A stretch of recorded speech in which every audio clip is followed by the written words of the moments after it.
आज या देशामधला सगळ्यात महत्त्वाचा प्रश्न जो निर्माण झालेला आहे त्या देशाचं लोकशाही आणि या देशाचं असलेलं संविधान जे आहे ते मोठ्या प्रमाणामध्ये जर आपण बघितलं तर ते शिल्लक आहे का हा प्रश्न आता या ठिकाणी निर्माण झाला. ज्या तऱ्हेने देशाच्या संविधानाच्या माध्यमातून प्रत्येक यंत्रणेला त्याची स्वायत्तता दिलेली, त्याची चौकटसुद्धा तय केलेली आहे. परंतु आज आपण बघतो की जेव्हा ईडी, सीबीआय, इन्कम टॅक्स याचा वापर जे स्वायत्त सरकारी यंत्रणा आहे त्याचा वापर हा फक्त विरोधकावरच केला जातो. आणि तुम्ही जर डेटा काढला तर 2004 पासून 14 पर्यंत आणि 2014 पासून 2019 पर्यंत तुम्हाला असं आढळेल की सगळ्या केसेस ह्या फक्त विरोधकांवर केल्या जातात. आणि विरोधकांवरती ज्या ठिकाणी ईडीची इन्क्वायरी लावायची आणि नंतर त्या विरोधकाला आपल्या पक्षात घ्यायचं आणि पक्षात घेतल्यानंतर त्याचा क्लोजर रिपोर्ट द्यायचा. ही नवीन परंपरा कुठे सुरू केलेली आहे. आणि म्हणून आमचं म्हणणं आहे की ज्या तऱ्हेने सरकारचा वापर हा केंद्र सरकारचा वापर हा फक्त जे आहे ते सरकार तोडण्यासाठी, सरकारी तिजोरी बळकवण्यासाठी आणि लोकांना आमिष दाखवून आपल्या पक्षामध्ये घेण्यासाठी होत असेल आणि जी लोकांनी निर्माण केलेली संविधानाच्या माध्यमातून निर्माण झालेली सरकार त्या ठिकाणी बरखास्त करण्यासाठी होत असेल तर अशा वेळेला ही लढाई आमची आहे. आणि त्या लढाईमध्ये जे सहकारी आमच्याबरोबर त्यांना सगळ्यांना सहभाग आणि त्यांना सपोर्ट करण्यासाठी आम्ही या ठिकाणी आलेलो आहोत. काही इकडे अरविंद केजरीवाल अटक होत होते. महाविकास आघाडीमध्ये जे अमोल केजरीवाल त्यांनाही ईडीचं समन्स जे आता पुन्हा एकदा देण्यात आलेलं आहे. तुम्हीच्या भागातून आमदार आहात त्या ठिकाणी ठाकरेंच्या शिवसेनेने जो उमेदवार दिला आहे त्यांनाही ईडीचे समन्स येण्याचं कारण त्यांना पाहायला मिळालं. कसं बघतो? नाही, मी तेच सांगते ना की या सगळ्या यंत्रणांचा वापर जो आहे फक्त विरोधकांवर का होत आहे. म्हणजे काँग्रेसचे निवडणूक हेमंत सोरेन साहेब असतील किंवा केजरीवाल जे असतील किंवा आता तुम्ही दोन नावं मला सांगते, कीर्तिकरांचं आणि एक देसाईंचं, हे सगळे वापर फक्त विरोधकांवर का. सगळे भाजपामध्ये जेवढे सगळे आहेत ते क्लीन आहेत का, स्वच्छ आहेत का. आणि भाजपामध्ये किंवा एकनाथ शिंदे किंवा अजितदादामध्ये जे लोक आता गेली नव्याने ज्यांना ईडीच्या नोटीस दिल्या होत्या त्यांचे क्लोजर रिपोर्ट गेले ते स्वच्छ झाले का. मग अशी वॉशिंग मशीन काय आहे की तिकडे गेल्यानंतर स्वच्छ होते आणि इकडे असताना त्यांच्यावरती कारवाई केली जाते.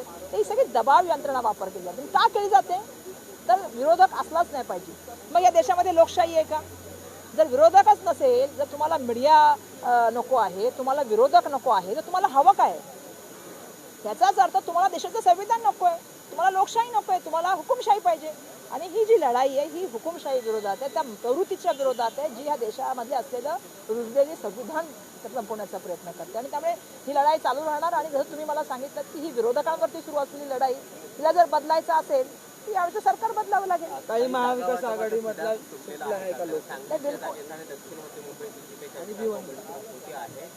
हे बघा असं आहे की आमचं एवढंच म्हणणं आहे की काँग्रेस पक्षाची सुद्धा मुंबईमध्ये ताकद चांगली आहे. आणि ज्या तऱ्हेने आपण बघितलं असेल की भारत जोडो न्याय यात्रा ज्यावेळेला मुंबईमध्ये आली आणि ती रॅली पण झाली आहे, खूप चांगल्या तऱ्हेने ती रॅली झाली. छत्रपती शिवाजी मैदानामध्ये एवढी मोठी रॅली करणं ते पण 4 दिवसामध्ये खूप मोठी गोष्ट झाली.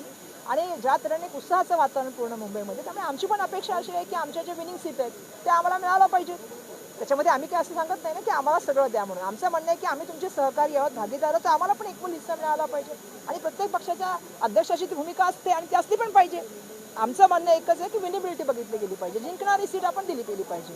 आणि त्यामुळे मला माहिती आहे तुझ्या तुमचं, त्यामुळे माझं म्हणणं असं आहे, आम्ही आमचं म्हणणं जे आहे ते पक्षश्रेष्ठींना सांगितलेलं आहे.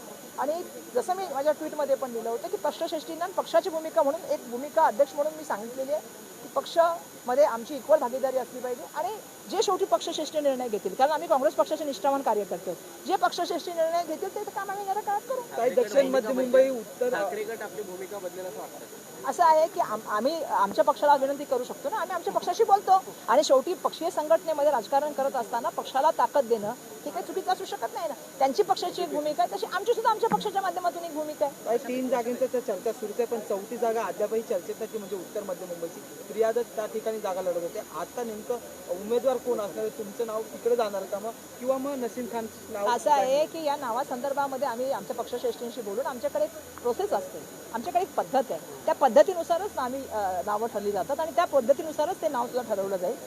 पण मी एक सांगते, आम्ही सगळेजण एका गोष्टी बाबतीत आहोत की काँग्रेसचा कार्यकर्ता म्हणून, मुंबई काँग्रेसचा अध्यक्ष म्हणून माझी भूमिका आहे. आमचा पक्ष जो ठरवेल तो आमचा उमेदवार, आमचा पक्ष जो ठरवेल ती आमची भूमिका. 1700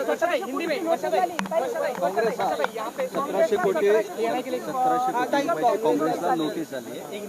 काँग्रेसला 1700 कोटींचा दंड भरावा लागणार अशी नोटीस आलेली आहे इन्कम टॅक्स. हे तर आता तुम्हालाही माहिती आहे, आमचे 11 अकाउंट त्या ठिकाणी फ्रीज करण्याचं काम झालं. आमचे 11 अकाउंट त्या ठिकाणी फ्रीज करण्याचं काम झालं.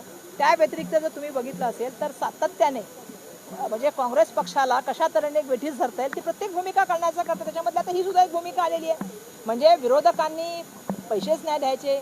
आमच्या लोकांनी सांगितलं मध्ये राहुलजींनी की आमचे लोक ट्रेनच्या प्रवासाने सुद्धा करू शकत नाही, एवढे सुद्धा पैसे आमच्याकडे नाही आहेत. आज तुम्ही विचार केला पाहिजे की ही भूमिका का. खरं तर याचा अर्थ तुम्हाला तुमच्या विजयाची खात्री नाही आहे याचा अर्थ, एवढं तुम्ही घाबरताय. म्हणूनच मगाशी मी स्टेजवरून एक वाक्य वापरलं की ह्या वेळची लढाई ही जी आहे ती भारतीय जनता पार्टी विरुद्ध कुठला अलायन्स नाही होणार आहे. यावेळची लढाई भारतीय जनता पार्टी विरुद्ध भारतीय जनता म्हणजे ह्या देशाचे लोक. कारण देशाच्या लोकांना कळायला लागले तुम्हाला विरोधकच नाही पाहिजे. तुम्ही विरोधकांचे अकाउंट सीज करणार, तुम्ही विरोधकांना जेलमध्ये टाकणार, जेलमध्ये नाही टाकणार ते ED CBI income tax suspend त्यांच्या मागे लावणार, त्यातून जर वाचले तर अजून काहीतरी त्यांच्या घरामधले भांडणं काढणार. ही कुठली पद्धत काढली भाऊ. हे महाराष्ट्राच्या पुरोगामित्व, महाराष्ट्राला देशाच्या इतिहासाला काय चाललंय, आपण कुठे चाललोय. आणि जर विरोधक नसेल, तुम्हाला जर तुमच्या लोकांची भूमिकाच ऐकून घ्यायची नसेल तर तुम्ही कसं सरकार चालवणार. त्यामुळे जनतेला हे समजावं लागेल. आणि म्हणजे जनतेला आव्हान आहे, या वेळेला जनशक्ती विरुद्ध धनशक्तीची लढाई आहे. त्यांच्याकडे खूप मोठ्या प्रमाणामध्ये ते पैसे आलेले आहेत. तुम्हाला माहिती आहे इलेक्शनच्या माध्यमातून, बॉन्डच्या माध्यमातून ज्या ज्या कंपन्या लॉसमध्ये आहेत त्या कंपन्यांकडून किती किती प्रॉफिट दाखवून त्या ठिकाणी ते बॉन्ड घेतलेले आहेत.